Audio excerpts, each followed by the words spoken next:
Now, in terms of coherence, I have a little film clip I want to show. And it's from, we usually look at Shakespeare for classic issues, eternal themes. We look at some of the classics, Gone with the Wind. Well, this is a classic. I'm going to show you just a 4-minute piece of this. Okay, can we just run this film clip? Sorry. We got about 5 minutes. It's a great film. Now, why is this a great film? Is it going to go down in history as one of the greatest of the great 100 films of all time? Everyone loves this film and they laugh, and you feel good watching this. Why do you feel good watching this? Why other films and why with some products and some ads you feel like there's something doesn't work about it? Because they lack coherence. I wanted to show this scene because Marissa Tomei, I think, is just brilliant in this scene. Those of you that don't know about Brooklyn Italian mentalities, you got it right here. Okay? Everything about her accent, the way she moves her head, the way she walks, the little bitchy attitude is perfect. Contrast this with Melanie Griffith in A Working Girl that she did a number of years ago. It was all acting. There was nothing natural about the role. It was all pretense, and you feel it. And as David and I were talking before the presentation today, what you begin to see is that the most natural and coherent presentation of a product and of an image and of a scene resonates with the deep psyche. This is why, if you think about it, why is it that kids can listen to fairy tales? Mommy, Daddy, tell me that story again. Well, we just did it 100 times for the past 2 months. Why do you want to hear the story again? Because, I don't know, I want to hear it again. So you begin, and again, and again, and again. And one of the most famous Jungian analysts of all time, who's one of the most brilliant symbologists, her name is Marie-Louise von Franz, she says, archetypes and these symbols are nature's constants. And that there's a proclivity in the human psyche to resonate on a very deep and profound level to an accurate presentation of a storyline. Now let's jump to ads. I've got 3 minutes here. There was an ad campaign by I'll just say a credit card company a while ago, where they had, it was very interesting what they were doing. One image, you may remember on TV, imagine a TV thing, they had a woman lying on a dock, right? And there was a shark on the dock. Half or 3/4 of the woman's body was inside the shark, from her head up to her knees. And the ad said, we can repair anything. We can give you money to repair almost anything. Second ad in the series. There's a group of old people. You know how they kind of splash in water? They all have the bathing caps on. They're in their 70s and 80s. All of a sudden, it's like an innocence, like a childlike innocence in these old people. They were happy. They were joyful. Suddenly what you see behind them are these sharks. You see the dorsal fin sticking up and the sharks coming after them. And they said, the ad was, you should be prepared for anything.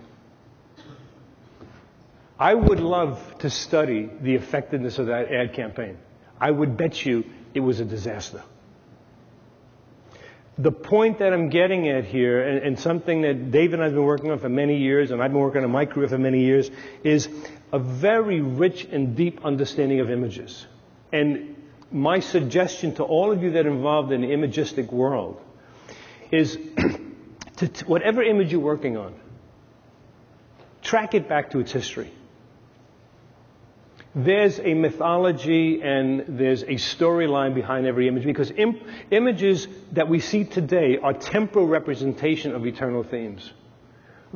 Basically, every image we draw on today has been used throughout the history of mankind for something. If we could track that, and we could begin to represent it in the genre that it was meant to be, there's going to be a deep resonance in the psyche. And as you find in the film industry and the design industry and advertising, that translates into sales.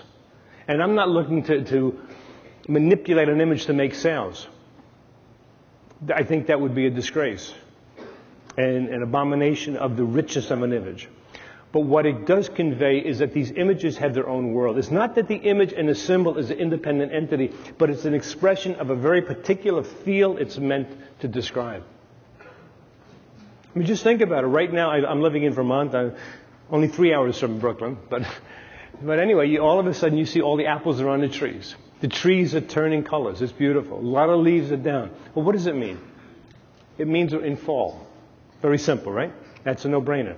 But what does fall begin to tell us about the life cycle, not only of nature but of human beings?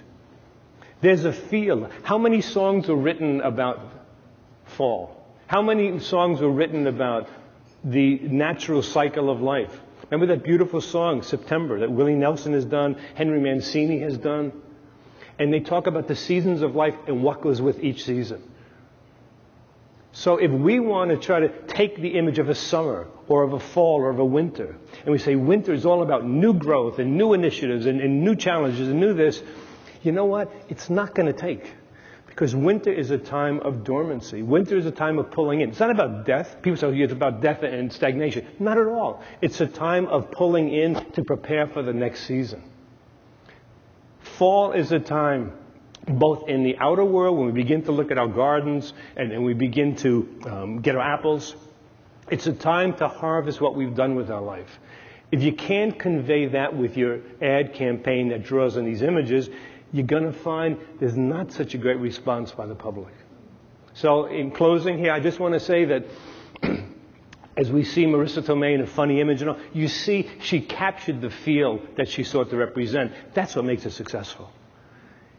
And what we need to be is not necessarily have everybody be an expert in symbolism, like some of us have spent our lives being, or being an art historian who knows images, but to be as sensitive as we can to what the image is really trying to represent on its own. I had 12 minutes. Thank you very much. Thank you. Thank you. Thank you.